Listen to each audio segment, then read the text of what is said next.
ওপৰত যি অমানৱীয় অত্যাচাৰ চলি আছে তাক আমি গৰিহণা দিছোঁ। আমাৰ স্থিতি স্পষ্ট, ভাৰত যিহেতু ধৰ্মনিৰপেক্ষ ৰাষ্ট্ৰ, ইয়াত সকলোৰে থকা খোৱাৰ অধিকাৰ আছে। কিন্তু হিমন্ত বিশ্ব শৰ্মা ডাঙৰীয়া ধৰ্ম নামত যি ৰাজনীতি আৰম্ভ কৰিছে হিন্দু মুছলমানৰ নামত, সেয়া কিন্তু কোনোপধ্যেই গ্ৰহণযোগ্য নহয়। আজি উচ্ছেদ একমাত্ৰ বাছি বাছি মুছলমানক উচ্ছেদ কৰা হৈছে। আজি মুছলমানক কিয় বাৰে বাৰে টাৰ্গেট কৰা হৈ আছে? ভাৰতৰ স্বাধীনতা আন্দোলনত কিন্তু মুছলমানৰ ভূমিকা যথেষ্ট আছিলে। গতিকে আমি মুছলিম ছাত্ৰ জনতাই অহা 29 ডিচেম্বৰত দিল্লীৰ যন্তৰ মন্তৰত আমি প্ৰতিবাদী কাৰ্যসূচী ৰূপায়ণ কৰিম। আমি ধৰ্ণা দিম। আমাৰ কথা স্পষ্ট, যেতিয়ালৈকে আমাৰ দাবী পূৰণ নকৰিব তেতিয়ালৈকে দিছপুৰৰ পৰা আৰম্ভ কৰি দিল্লীলৈকে আমাৰ প্ৰতিবাদ চলিয়ে থাকিব। গতিকে আমি বিচাৰিছোঁ যেন আমাৰ যি অসমৰ বসবাস কৰা প্ৰতিটো জাতি জনগোষ্ঠীৰ মাজত ভাতৃত্ববোধ সেয়া বজাই ৰাখিব লাগিব। গতিকে সাম্প্ৰদায়িক ৰাজনীতি পৰিহাৰ কৰিব লাগিব। আৰু যিসকল মানুহক উচ্ছেদ কৰিছে, উচ্ছেদিত লোকসকলক প্ৰথমতে পুনৰসংস্থাপন কৰক, তাৰপিছত উচ্ছেদ কৰক, আমাৰ ক'বলগীয়া নাই। আৰু লগতে চাওক, উচ্ছেদৰ সময়ত মছজিদ মাদ্ৰাছাসমূহ কিন্তু ভাঙি দিয়া হৈছে। আজি যদি কোনোবা মানুহ পেটৰ তাৰণত কাম কৰিবলৈ গৈছে অন্যান্য ৰাজ্যত, তেওঁলোকক কিন্তু বিদেশী সন্দেহযুক্ত নাগৰিক কৈ তেওঁলোকক আজি অত্যাচাৰ কৰা হৈ আছে। গতিকে এই সন্দেহযুক্ত নাগৰিক বুলি কোনো বস্তুৱেই নাই, কোনো সংবিধানত নাই। গতিকে এই মানুহখিনি ডাউটফুল চিটিজেন কৈ পেলাই কিন্তু আমাৰ মানুহখিনি হাৰাশাস্তি কৰি থকা হৈছে। গাঁৱে গাঁৱে লোক আদালত পাতি ডিপুটাৰ সমস্যাটো সমাধান কৰা আমি দাবী উত্থাপন কৰিছোঁ। গতিকে অসমৰ বিভিন্ন জ্বলন্ত সমস্যাসমূহ সমাধানৰ দাবীত আমি দিল্লীৰ যন্তৰ মন্তৰত আমি ধৰ্ণা কাৰ্যসূচী ৰূপায়ণ কৰিবলৈ আজি আমাৰ সজাতি দল আমি ৰাওনা হৈছোঁ। গতিকে বাংলাদেশী নামত কোনো ৰাজনীতি নচলিব।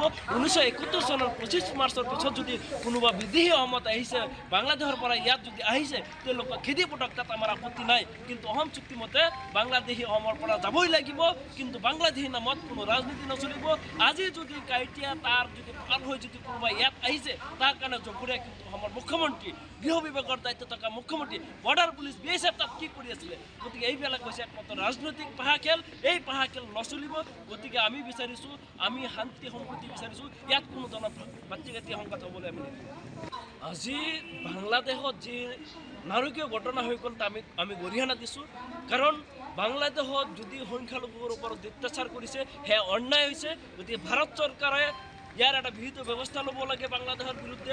আমি বিচাৰিছোঁ যেন বাংলাদেশৰ লগত অৰ্থনৈতিক অৱৰোধ ঘোষণা কৰক। কাৰণ তেওঁলোকে এনেকৈ দিনতেই এজন মানুহক হত্যা কৰিব, সেয়া কোনো পৰ্যায়ে গ্ৰহণযোগ্য নহয়। গতিকে আমি বিচাৰিছোঁ যেন ভাৰত চৰকাৰে বাংলাদেশ চৰকাৰৰ লগত আলোচনা মৰ্মে যিসকল দোষী আছে তেওঁলোকৰ উপযুক্ত শাস্তিৰ আমি দাবী উত্থাপন কৰিছোঁ। গতিকে এনেকৈ সাম্প্ৰদায়িক ৰাজনীতি কোনো পৰ্যায়ে গ্ৰহণযোগ্য নহয়। গতিকে ভাৰত চৰকাৰে বিচাৰিলে বাংলাদেশক ইয়াতকৈ প্ৰত্যুত্তৰ দিয়াৰ আমি কামনা কৰিছোঁ আৰু প্ৰত্যুত্তৰ দিব বুলি আমি আশাবাদী।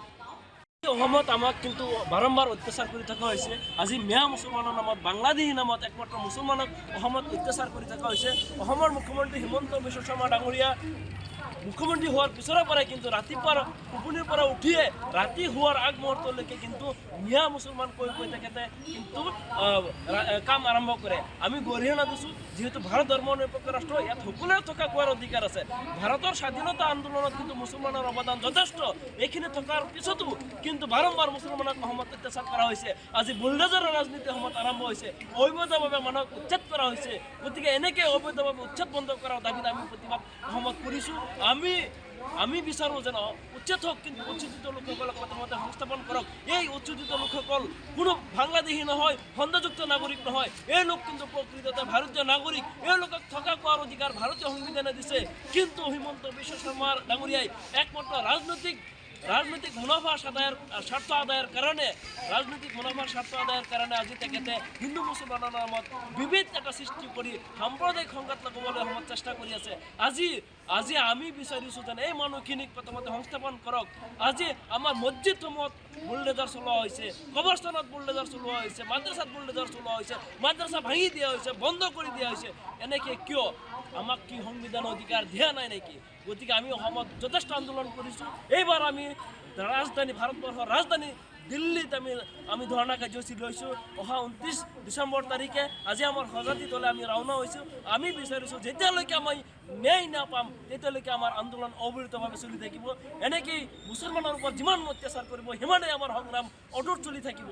আমি বিচাৰিছোঁ যেন আমাৰ দেশত আমি জুবিন দেশৰ মানুহ, ইয়াত কিন্তু কোনো সাম্প্ৰদায়িক ৰাজনীতি নচলিব। আজি আমি জুবিন হত্যাকাণ্ডৰ ন্যায় বিচাৰিছোঁ। আমি বিচাৰিছোঁ জুবিন গাৰ্গৰ হত্যাকাণ্ডৰ লগত যিসকল ব্যক্তি জড়িত আছে তেওঁলোকক ফাষ্ট ট্ৰেক আদালতৰ জৰিয়তে ফাঁচি দিয়াৰ আমি মোচাই দাবী উত্থাপন কৰিছোঁ।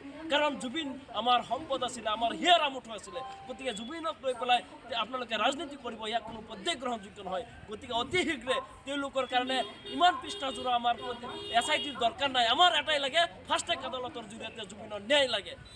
মুখ্যমন্ত্ৰী কিন্তু নিজৰ নিজৰ মন্তব্যবিলাক সদায় সলাই থাকে। গতিকে আজি ৰাতিপুৱা কি কৈছে, কালি আকৌ কি ক'ব কোনো ঠিক নাই।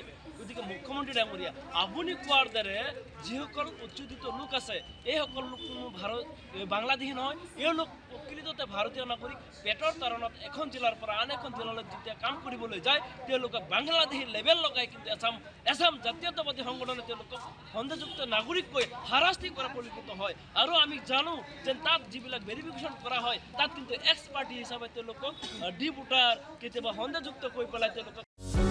যিকোনো খবৰৰ বাবে যোগাযোগ কৰক আমাৰ এই নম্বৰত 9181 307 221।